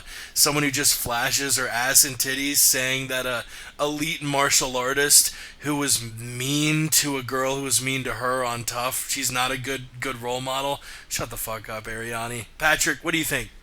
Shut the fuck up, Ariani, indeed. All you're known for is having your ass and tits hanging out at the UFC, having your ass and tits hanging out in Playboy, and getting arrested. That's all I know you for. All I know Ronda Rousey for. Like Jake said, Miesha Tate was a cunt. Let's not forget, this goes back to their first fight, all the shit that led up to that. Miesha Tate is a fake-ass bitch. It just really tried to play up to the camera, the whole TUF thing. Ronda Rousey, she kept it real. Props to Rousey. She's infinitely better role model than Ariani, and really just a good role model overall. I think as a person, I think she's a good person and a good person we could all do better to model ourselves after. Yeah, Tate's boyfriend saying he wanted to knock Rousey's teeth down her throat. But Patrick, you make a beautiful point. Do I want my future daughter to grow up to be an elite martial artist or a vapid ring girl with fake tits and a fake butt? I don't know. Ray. What do you think of this comment? I think it's the old saying, pot calling the kettle black. I think she's not a great sportswoman, or she's not got a great with the way she handles herself after fights. I don't agree with that. But as a role model for what she's achieved, winning medals in the Olympics, or a medal in the Olympics, and being a UFC champion, you can't fault her for that. I don't know. I just think Ariani's an idiot, to be honest, and I don't really care for these ring girls. We're getting main events now that are having female fighters. Why the hell haven't we got male ring girls, male ring guys, I should say? That's all I'm thinking. Ariani, you need to lose your fucking job. Jay wants male ring guys. I actually heard Rogan say the same thing on the JRE, saying it was only fair that there should be male ring guys during the female fights. I've been saying it for fucking ages. Probably the first time we had a UFC, two women fight in the UFC is probably then. Word. Well, Jay, I'm not surprised that you want to see ring guys whatsoever. Let's move on. The second bit of news. Nick Diaz wants the next title shot at welterweight. He feels he deserves to fight the winner of Robbie Lawler and Johnny Hendricks. He says he's the only draw in the division. Do you agree? Do you want to see Diaz get a title shot? I do. If Condit beats Woodley, he got a shot too recently. If Woodley wins, I still think he needs one more fight before a title shot. Rory's only on a one-fight winning streak. Give it to Nick Diaz. Why the hell not? Ray? No chance. You got to earn your title shots, not by talking your way into it. Diaz needs to go out and win some fights, and all he does is whinge about who he's fighting and his money. Now, I'm not interested in seeing him in a title shot at the moment. Whoa, sorry, was this about Nick Diaz? Sorry, my microphone screwed up there. Whoa, am I here? JJ. Is this about Nick Diaz? I don't think he deserves it, man. He doesn't deserve it. P-Money. J Jeans, what you gonna do when the topic's on you? Oh, I'm sorry. I got lost. I got lost in the song. I'm the biggest Diaz brothers fan overall. You'll probably find, and I don't even think Nick Diaz should get this shot. I love the Diaz brothers. Talk about keeping it real. That's all they do all day. But sometimes keeping it real goes wrong, like Chappelle said. Nick, come back, just win a couple fights. GSP's not there anymore. You probably could have beat him in his fight. He stopped the takedowns at rounds 3, 4, and 5, but he just didn't want to go forward and put the pressure on GSP. But anyhow, get back in there, win a couple fights, do the damn thing, homie. Next topic, Chris Cyborg. Like we mentioned before, she's going to drop to bantamweight, dropping from 145 to 135, scrapping Tito Ortiz as her manager. She says she wants to join the UFC. Question simple: will we see Chris Cyborg join the UFC this year in 2014? J Jeans. Let's see it, man. Hopefully by the end of the year. I'm excited for that fight. Yes, I hate to keep going back to the post-fight press conference for UFC 170, but hey, that's where the facts are at. That's where I'm going to stay. I do recall Dana White saying, of course, Dana White says a lot of things, that fucking douchebag, but he said that Cyborg needs to fight a couple fights in another promotion, probably Invicta. She's the Invicta 145 champ. She needs to make that test cut over there, win a fight or two, then it'll happen. So that's what's up.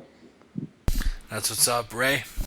I think it will happen. I think she only needs to win one fight, or even if she can cut down to 135. It's the fight everyone wants to see. Dana White puts on the fights people want to see. That's what the UFC's always done.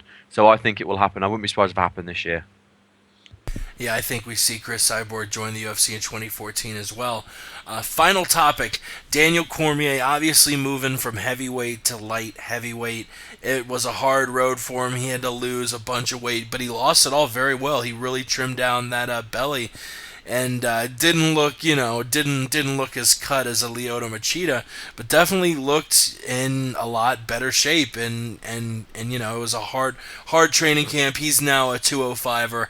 After the fight, he had said leading up to it, and plenty of times in a training camp, that he had to stop eating his favorite cheat food, Popeye's chicken. It was mentioned during the presser. It was mentioned a ton, and then after the fight, it was actually pretty funny. Popeyes, their Twitter got in contact with the UFC, and sure enough, on Sunday, it was a picture of Cormier. I don't know if he was back home or in his hotel room or what, but he's got a big smile on his face, and he's flanked by a bunch of Popeyes workers, and they have like 6 giant bags full of Popeyes chicken, which, if you've never had Popeyes chicken, you're missing out. That shit is delicious. I fucking love fried chicken. If you're from the South, it's a staple.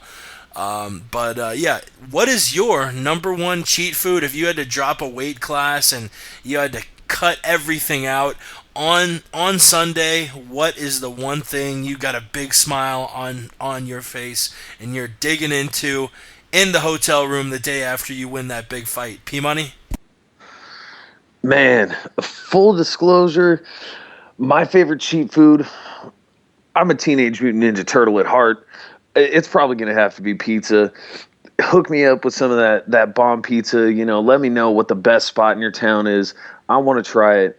That's my number one thing I'd have to say. But, man, huge shouts out to Popeyes. As far as chicken goes, whew, they're the shit. They should be paying me for this endorsement. Oh, that chicken.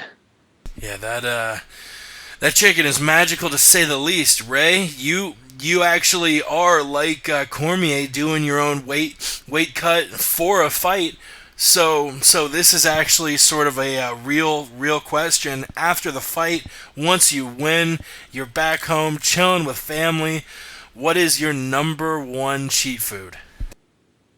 I'll tell you what, there's so many foods I've had to turn down over the last bloody few weeks or last few months, especially as I've got nearer the fight. I'm going to shout it out because I can. But I've lost 65 pounds now in 18 weeks, so I've got another 2 weeks to lose 5 pounds to reach my 70 pound target. So yeah, I'm quite pleased with that. And for Jay, because I know Jay's English like me, that'll be 5 stone, which was always a big target to make. But I felt that I could do it. But yeah, the one food I'm looking forward to. Thank you. The one food I'm looking forward to having is an extra hot Nando's chicken in pita with all the sauces. That's what I'm looking forward to having. Nando's chicken and pita. So what sauces you have? It's extra hot, so it'll be like a really hot chili sauce. A bunch of veggies too, or just chicken? No, just the chicken. Give me 2 pieces of chicken. Give me more chicken. I want chicken. This man wants his chicken. Jay, what is your answer? For just done the weight, man, what I did last time after my triathlons, because that's pretty intense. I went to TGI's. Thank God it's Fridays. You kind of got Applebee's over there. That's kind of the equivalent. I mean, you do have TGI's. It's not as good. Got it over here. Really? It's a bit. Applebee's is it's on the same standard like TGI's over here. TGI's and Applebee's are on the same standard, whereas your TGI's is slightly worse than our TGI's. So yeah, it's better. But I had that and then went home and had a whole cheesecake, like 4, I think it was even 6-person cheesecake to myself. So TGI's then a cheesecake. Excellent times, just pounding an entire cheesecake. If I'm going with, if I'm going with a certain brand, I love to just feel horrible about myself and eat just Taco Bell until I want to be a dead person.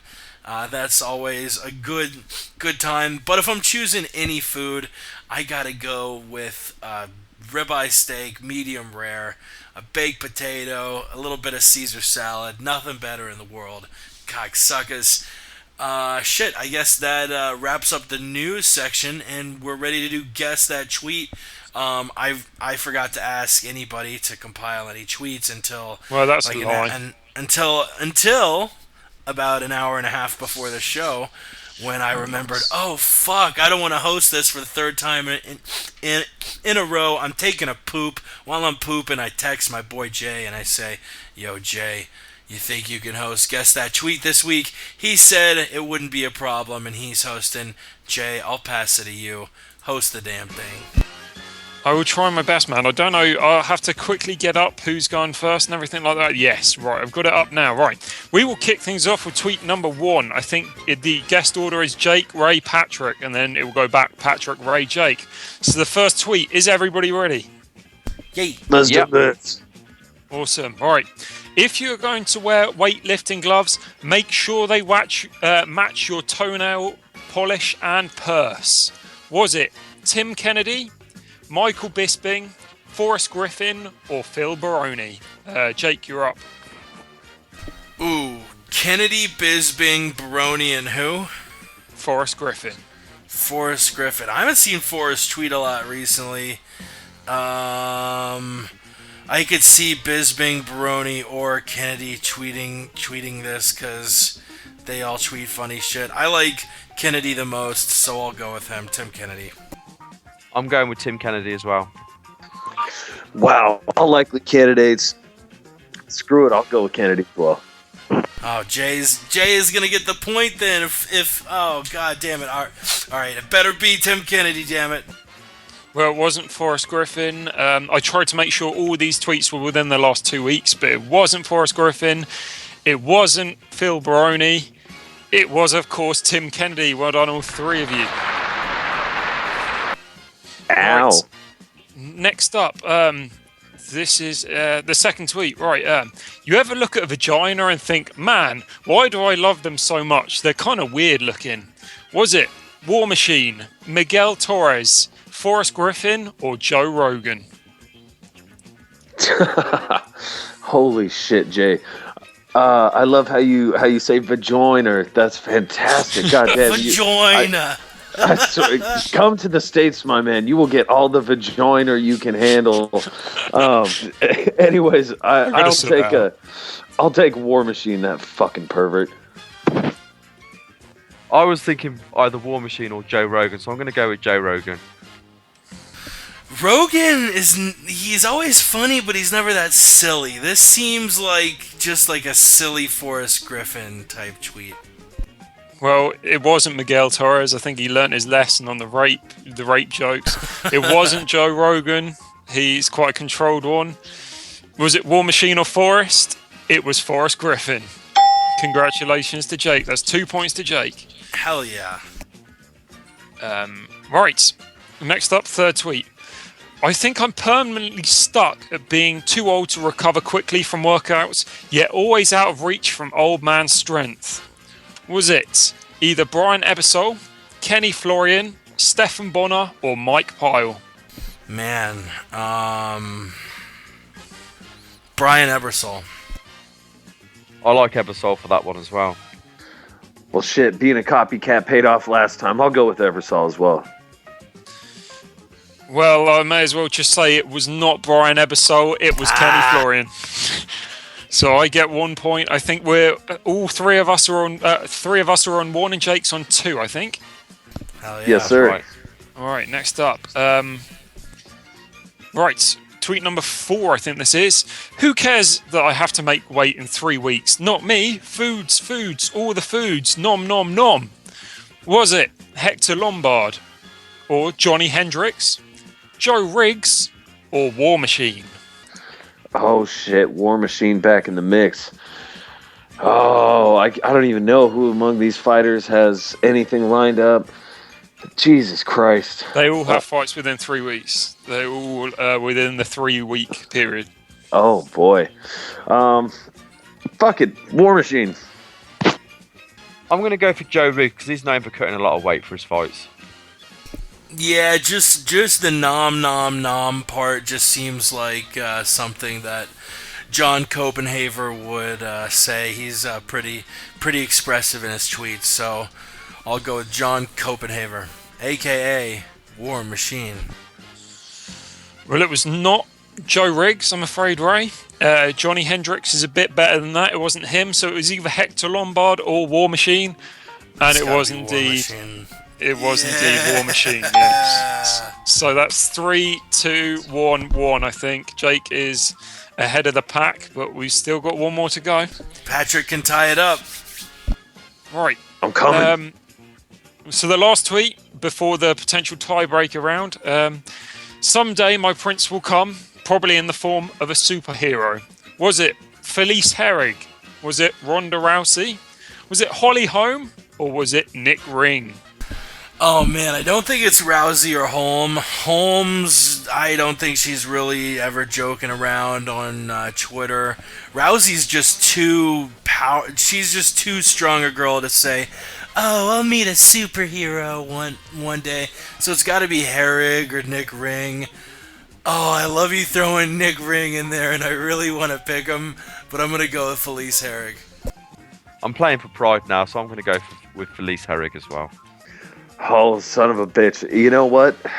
I'm on board with Jake's logic there. I was thinking it's either got to be Herrig or Nick Ring. I'm playing for keeps, motherfuckers. I'm going with Nick Ring. I'm going for that tie. I'm afraid it was not Ronda Rousey. Neither was it Holly Holm, which means it's down to whether Nick Ring is actually a homosexual or not. And I'm afraid it was Felice Herrig. So Jake does take it. I guess. Jay, I want to thank you. I want to thank my family for bringing me into the world, making it possible to win this championship. This is my 14th championship. I promised everyone back home I would make them proud. I hope they're listening. There's so many people I want to thank. Thank you all. I'll be back next week to defend my championship against that dirty cheater, Jay Jeans. You have a final overtime tweet just to do for shits and giggles? Yeah, if you want to try and wrap it up. I think Jake should be removed of points only because he's been deducted mere points for the last couple of weeks. So we'll give the win this week to Patrick, I think. No, I'm joking. Actually, man. I would be up by 2 points because Patrick still would have 2. I have 4 points. So I'll go ahead and give Jay one of my points, and I still win. I am the champion. Right. You know what? This shit was a fix. Jake had the Pride music queued up, ready to go. What the fuck is that about? The Pride music was queued. The fix is in on this shit. You know what? I'm off the Jay Jeans as a cheater bandwagon. I'm on to the Jake has the fix in on this game. What the fuck? Yes, unsolved mysteries. What the fuck did Jake do to fucking win 14 guess that tweets in a row? Was there malice afoot? You can bet your ass. All right, so I guess we'll jump straight from the rant to the potential maybe catch-up round. I'm not sure how this will work, but anyway, this is the tiebreaker question. Thanks for the support, everyone. There are lessons in every situation. I'll be back better than ever, I believe. Was it Sarah McMahon, TJ Waldberger, Cody Gibson, or Jessica Eye? Sarah McMahon, why not? I already won, Ray. Sarah McMahon as well. Jessica Eye. Well, it was in the title. It was all there. Thanks for the support, everyone. There are lessons in life in every situation. I'll be back better than ever. I believe. Jessica Eye. It was spelled I-E-Y-E. Hell yeah. Well, shoot, let's break down some TUF China. Ray, I know it's getting late over there, so I'll just ask you all your thoughts on TUF China, and then we'll let you go. And then Jay, Patrick, and I will fly this puppy, fly it down into a mountain, crash it into a mountain. Everyone will die. Really quick, Ray, it's starting. It's starting super early. It's starting at 10:45 a.m. on a Saturday. Will you be able to watch it live? I won't be able to watch it live. No, it's my daughter's birthday, so I'm taking her out. I will watch it, but I won't watch it live. Happy birthday! Hope she has a good birthday. Yeah. Yeah. How much of TUF China did you watch actually? In the lead. I watched the whole season. Finale. It was an absolute pile of dog. Nice. I don't remember anything about it, but I did watch it. Any thoughts on the prelim card? A lot of no one's on it. You have Zach Cummings, who people know about, Nam Fan and Vaughn Lee. Really the only notable fight. Any thoughts really on the prelims? Nam Fan and Vaughn Lee's been moved to the main card now because one of the finales has been cancelled because of an injury. So that's the only one finale instead of two. I hope to see Zach Cummings win. I like Zach Cummings, of course. He was on the Ultimate Fighter season that Luke Barnett was on, so that was good. So I hope he does well. But the guy he's fighting's got quite a good record, I think. Yeah, Alberto Mina. I actually didn't see a second of TUF China, so I know the two matchups. There was a welterweight, or I guess the welterweight match, is the only one scheduled. Wang Sei taking on Liping Zhang. What do you think of that TUF China welterweight finale fight? I've got no clue. I don't know anything about either of them. I watched the show, but none of them stood out to me on the show. I'll research them both before I do any picks, but I couldn't give you an opinion on that fight. I mean, the standard that's how bad the standard was. The fact that they've had to cancel the fight because one of the guys is injured. Now, in the past when that's happened, they've just replaced them, but they couldn't even replace them because that's how bad the standard was. Word. Rapid fire. Featherweight fight. Hatsu Hioki, Ivan Menjivar. What's your pick? Hioki. Menjivar's a bantamweight. He shouldn't be fighting at featherweight. Matt Mitrione taking on Sean Jordan at heavyweight. Who's your pick? This one's more intriguing, but at the minute I'm going with Jordan, but I'll look into it more nearer the fight. Finally, the main event fight. Dong Young Kim taking on the hitman John Hathaway. Only one loss in his career. What's your pick on that one? I like Hathaway, but I think Kim's on another level to Hathaway, so I think Kim wins that one. The stun gun from South Korea to beat the hitman from the UK. Ray, as always, it was a pleasure having you on. Where can we find all of the interviews and all the good stuff that's coming out of MMA Mental? Just during the show, I've had confirmed as well. Stephen Thompson's come back to me, Wonder Boy, so I will be interviewing him tomorrow. He sent me his number, so that's all set up. So look out for that post-fight interview. Of course, he won a performance of the night as well as getting a really spectacular finish over Robert Whittaker. Check me out. Follow me on @MMA Mental, and all the interviews are on my YouTube channel MMA Mental, and I'm also writing for a website yourmma.tv. So check me out on there as well. Hell yeah. Ray, as always, it was a pleasure. Follow him on Twitter @MMA Mental, and I will talk to you later, buddy. Cool. Thanks. See you later, guys. Take it easy. Peace, Ray. And there he goes, Ray Thompson. It's just the three of us. Like I said, we'll fly this plane straight into the mountains. First and foremost, we got to talk about this start time. Oh, what the fuck? This is going to be so horrible. I mean, I live in mountain time. Normally, it works out for people in America. Normally, for me, a pay-per-view starts at 8 p.m. It's over by 10 or 11. Still time to go out to the bars. Still time to have a fun night. East Coast, you can go out to the bar and watch it at a bar. It's still pretty cool. As far as being in the UK with a pay-per-view starting at 3 in the morning, ending at 5 in the morning, that's got to be rough. We're getting treated to that same sort of roughness. The TUF China Finale, the prelims for Jay and everyone, it starts a little before 11 in the morning. Pat, for me and you, it starts at about 3 a.m., the prelims. The first fights, the Fight Pass prelims start at 2:45 a.m. Pacific time. The main card starts at 1 p.m. UK, 8 p.m. Eastern. That's 5 a.m. on the West. So the question is, will you wake up early enough to watch, Jay? It won't be that much a chore. You just need to make sure you're up by 10:45 and you can catch every fight. So I am assuming you will be able to watch the fights live. For me, it will be a breeze, as you just mentioned. The norm for us is cards starting at 12, and then the main card will start at 3.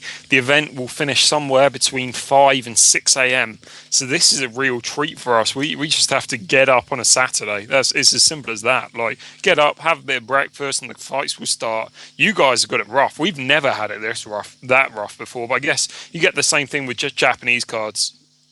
Yeah, the UFC Japan card and the Singapore card was equally as shitty. Patrick, will you be up at 2:45 a.m. or 8 in the morning for the main card? Man, that seems like a really off schedule. Oh no, well, you know what? That's got to be like 5 o'clock in the morning for us in the Pacific time zone. Just because this is only a 9-fight card. But you know what? I love adventure in my life, and I'm just kind of thinking. I said, you know what? Last call at the bars out here. I mean, they're shutting down at 2 o'clock. I can go just get wasted as hell Friday night, take a taxi home, and then watch friggin' this UFC China card, and pass out at 7, 8 in the morning or whenever it ends up wrapping up. Will I do any of that? I don't know. The only thing is, if this were a decent card, I would consider it. And in fact, I would relish doing it. I fucking, I love marathons and shit like that. But as far as I'm concerned, there's like 3 fights that I even consider legitimate or even worth watching. Hioki Menjivar, and then the co-main and main event. Those are the only ones. Will I watch the event? Of course I will. Just probably not live, but I got to go watch these prospects if there are any. So I'm probably just going to end up catching the replay at my leisure. At your damn leisure. If I know one thing about P Money, it's that he is a man of great leisure. Let's talk about these prelims we were talking about. I guess it does make sense that Namfan and Vaughn Lee is going to be moved up to the main card. So the main card will have 5 fights. The prelims will have 4 fights. I'm rooting on my boy Zach Cummings at welterweight taking on Alberto Mina. The other fights, I don't know anything about any of them. You have a featherweight fight. Man, this is going to be so horrible trying to say all of these damn names. All right, we got a featherweight fight. Juma Beek. Juma. That's Juma. Bike. Bieke. Juma Beek. Yeah, watching TUF China. I'm assuming these people from TUF China. Watching TUF China probably would have helped just to know how to say these people's names. Junabeek Tertian. I don't fucking know. It's Jumabieke. Jumabeek Tertian. Turxun. Who the fuck knows? Mark Adiva. At least the guy's name is Mark. His last name Adiva. Eddiva. This one, I know how to say this name. Albert Chang. He's taking on Anying Wong. Anying Wang. Wang Wong. I don't know how he wants me to pronounce it. And finally, you got Kazuki Tokudome taking on Yui Chul. Is that an L or an I? Yui Chul Nam. Yuichulnam. And you know what? Sorry if I came across super racist reading those names, but I was just honestly trying to pronounce them as best I can. Patrick, what do you think about these Fight Pass fights? I'm gonna be rooting on Zach Cummings, but I hope we see some exciting fights. I don't know anything about these guys. Maybe they're really amped to try and get in the UFC, but I don't know them enough to really say anything about them. Yeah, I'll be rooting for Zach Cummings as well. I forgot he was on this card, probably just because I've got no clue who his opponent is. I've got no clue who anybody else on this card is. Pretty much, I feel like I'm slipping in my old age, just not a diehard or something like that. But fuck that, I'm as diehard as it gets. Anyhow, yeah, I'll be rooting for Zach Cummings. I've got no clue who these guys are. Hopefully, some good prospects come out of it. Quite frankly, I didn't even know TUF China was going on until we brought it up on the show a few weeks ago. So, hey, there you have it. I love the fight, so. Man, I don't know what you were trying to do. I just heard you keep on mumbling, and then you started saying the alphabet and some crazy shit. I don't know what's going on here, but yeah, if the international market's going to open up, whatever, man. Let's hope some John Jones from China shows up. You're having a stroke right now. Am I? No. Am I? Let's move on. You know what? Honestly, we may as well just bunch up all the fights before the main event fight. Nam Fan versus Vaughn Lee, Hatsu Hioki versus Ivan Menjivar, Matt Mitrione versus Sean Jordan. You all have breakdowns for each fights, or should we just bunch them up? J. Patrick, any thoughts? Just bunch them up, man. Whatever. All right, let's just bunch him the fuck up. You got Matt Mitrione, maybe fighting for his UFC career, 1-3 in his last 4 fights. Losses to Chick Congo, Roy Nelson, and most recently Brendan Schaub. Sean Jordan also coming off a loss to Gabe Gonzaga. He also lost to Chick Congo like Matt Mitrione did, but in between those 2 losses, he beat Pat Barry and Mike Russo. Maybe a couple fighters fighting for their jobs in the heavyweight division. Hatsu Hioki, who a lot of people thought was the number 2 featherweight behind Jose Aldo. I think he turned down a title shot. Beat Bart Palashevsky at UFC 144. Since then, he's lost 3 in a row. Lost to Ricardo Lamas, Clay Guida, and Darren Elkins, all by decision. He's taken on an Ivan Menjivar, who has also lost 3 in his last 4, though, losing to Mike Easton, Uriah Faber, and Wilson Hayes. Another two guys who very well could be fighting for their UFC contracts. Nam Fan, you might find a pattern here. He's 1-3 in his last 4, losing to Jimmy Hetz, Dennis Seaver, and Takeya Mizugaki, taking on Vaughn Lee, who's lost 2 of his last 3, although they were to hard hitters, TJ Dillashaw and Rafael Asunciao. This fight, like the other 2, might be a fight between 2 guys fighting for their UFC careers.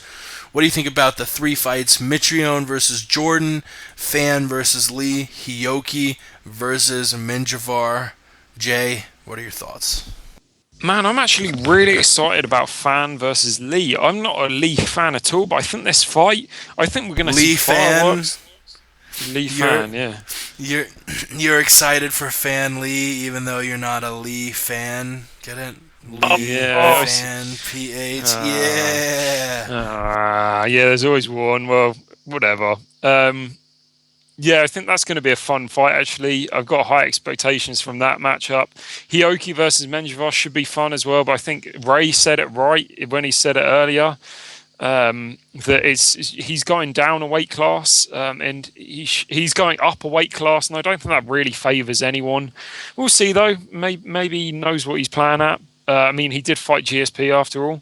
So overall, though, the fights are okay. There'd be good prelims on a pay-per-view, but they wouldn't be on the main card, I doubt. P Money Murder, what are your thoughts on these 3 fights where there might be pink slips on the line in each one? Yeah, you know what? These are all fights, in addition to the pink slip aspect, these are all fights that would have been so much more badass like a year or 2 ago.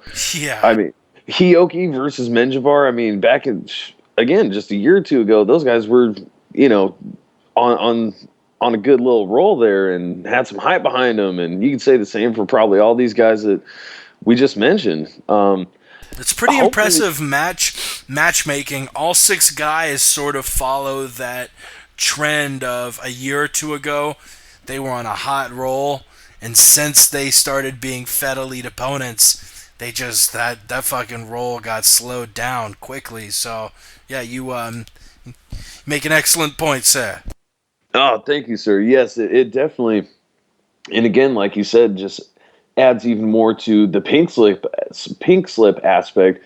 Who still has it? Who doesn't? Um, heck, Menjivar moving up to 145, maybe that could give a little like what we saw to Eric Koch. I mean, I could see that honestly working out for some fighters, just because the trend we've seen over the past couple of years is these lighter weight divisions open up, people start dropping down, and maybe some of these guys are dropping too much. Maybe Menjivar moving to 135, maybe that wasn't the right choice. Maybe 145 is really where he needs to be, and maybe not having to cut that extra 10 pounds will give him the cardio, give him the strength back. So yeah, let's see. I think that these are some decent fights though, and I'll be looking forward to watching them. Hell yeah, and we will get to the main event, but first and foremost, I just gotta say, usually I leave my television on while we do the podcast. I'll put it on ESPN or something, and have it on mute, Sports Center, Fox Sports, something. Just recently, number one Florida, my number one ranked Florida Gators, college basketball, are taking on the Vanderbilt Commodores, and I know nobody gives a shit, but my Gators are playing some active defense. They're working their asses off. Get to it, Gators. Yeah. Anyway. Yeah, we don't care, Jake. We don't care. Yeah, you all. No you one all gives don't, a fuck, Jake. You all don't give a fuck. But you know what? I give 4 fucks, so that's enough to fucking mention it. A welterweight battle: Dong Young Kim taking on John Hathaway. DHK coming off an impressive upset victory over Eric Silva. I mean, just finished Silva with a beautiful KO in the second round. He's on a 3-fight winning streak now. Defeated Paulo Tiago, CR Bahadurizada, both by decision, and has not lost since that freak loss to Damian Maia, where he had a muscle spasm and the fight ended. It was a fight I really wanted to see a rematch of, but it never really happened. I think both of these guys have one true loss in their career. Kim has 2 technically because of that freak muscle spasm loss. His other loss, a very clear KO loss to Carlos Condit back UFC 132 when Condit was making that title run. John Hathaway, he's 17-1. His only loss coming to the indomitable Mike Pyle at UFC 120 via unanimous decision. Since then, he's also won 3 in a row. All decision victories. Chris McRae, Pascal Kraus. We haven't seen him in the ring since September 2012 when he beat John McGuire. Another fight over in England. This is a fight between 2 dudes whose records are very decorated, and the winner, I don't have the UFC rankings in front of me right now, but thanks to the internet, now I do. We have the welterweight rankings right here. You don't have Kim or Hathaway ranked in the top 15, but Kim is 11 and Hathaway is not ranked. A win here probably sends Kim into the top 10. For Hathaway, it would send him into the top 15, definitely. What do you think about this fight, Kim versus Hathaway? Who you got? Patrick, I'll pass it to you first. Go Gators. Well, I'm happy for you, Jake. I gotta love your loyalty, rooting for the home team there. This fight, very interesting. Gosh, I mean, Hathaway, I didn't even realize he'd been out for, what's that, close to a year and a half now. And yeah. I think he had a pretty good stretch of a layoff before that. And I don't remember him looking super impressive in his last couple. Since March 2011, he's fought twice. He had over a year-long layoff between March 2011 and May 2012. He fought in May and September 2012, but those are the only 2 fights we've really seen him in the last 2.5-3 years. Yeah, that's a crazy stretch of time. Man, combine that with just, you almost have to pick Dong Young Kim just for being more active. He's a big welterweight. Like you mentioned, he does only have one loss on his record, although I implore you guys to go watch his fight against Nate Diaz because Nate got robbed in that fight. But anyways, 1-2-5. actually, I think it was just 1-3. That was just 3-rounder, but I feel you on that. Oh, sorry, I had a Diaz Condit flashback. 1-2-5. Oh. Yeah. Oh my God, don't even get me started on that. But yeah, no, this is a solid headliner though. Like you mentioned, they've all only got one loss. Very similar styles. They've got good functional striking. You know, I wouldn't say even in spite of Dong Young Kim's knockout over Eric Silva. I mean, come on, I don't want to say it, but that was a lucky punch. We all think it. Come on, Dong Young Kim, he doesn't have the most super impressive striking. Same thing can be said with John Hathaway. They're both just they're good all around. I don't know. I really have no clue what to think about this fight. It'll be okay. J Jeans. Could be quite interesting. You've got the best wrestler that England's produced versus the best wrestler that South Korea's produced. I just think that Hathaway's still very young, and he's had the year off now, so it'd be interesting to see what he's going to bring. He has looked dominant in his last couple of fights against Pascal Kraus and the other John Maguire. He's able to keep it on the feet against Maguire, and Pascal Kraus, he just made him look a fool. So yeah, Hathaway's definitely been working on his striking, how he pulled off some of those kicks and stuff against Maguire. He should look good, but then Stun Gun's been doing the same as well. You saw him get the knockout over Eric Silva, and he looked very good against Sean Pearson. It should be a fun fight, actually. I'm thinking Stun Gun edges it in most rounds, but Hathaway should be a gamer, and he should be able to take at least one round.